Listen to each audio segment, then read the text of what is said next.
ভালো চলছে।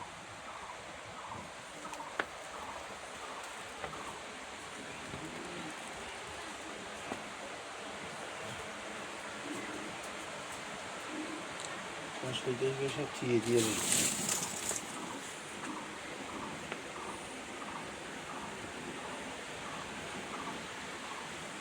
সবাই একটু কথা বলি আপনার সাথে। আপনার নাম কি? আমার নাম রতন, বাসা? ঘোরা দুর্গাপুর। আচ্ছা, এই যে আপনাদের গ্রামে যে পেঁয়াজ চাষিরা, আসলে এরা সবাই বলতেছে যে আমরা ক্ষতির মুখে, আসলে বিষয়টা কি একটু কাইন্ডলি বলবেন একটু? ক্ষতির মুখে বলতে আমাদের যে পেঁয়াজ হয়েছে এবার, আমরা বীজ কিনেছি 3,000 টাকা কেজি। আর এই যে হাতে যে পেঁয়াজ আছে এটা রানি ওয়ান, এইটা কিনেছি 7,500 টাকা কেজি। এই বিঘায় লেগেছে 1.5 কেজি, কেউ 2 কেজিও দিয়েছে।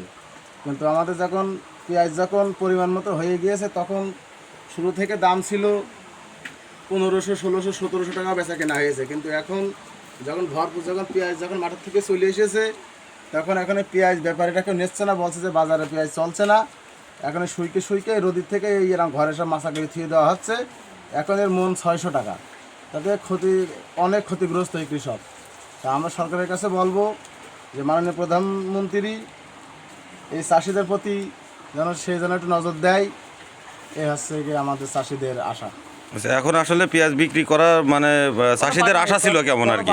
কোনো পার্টি নেই, পেঁয়াজ নিচ্ছে না কোনো মানে পার্টি পেঁয়াজ নেই। বিক্রির আশা ছিল চাষিদের কেমন? আশা ছিল যে যদি 1200, 1300, 1400 করে হয়, তাও চাষির খরচটা উঠতো আর কি।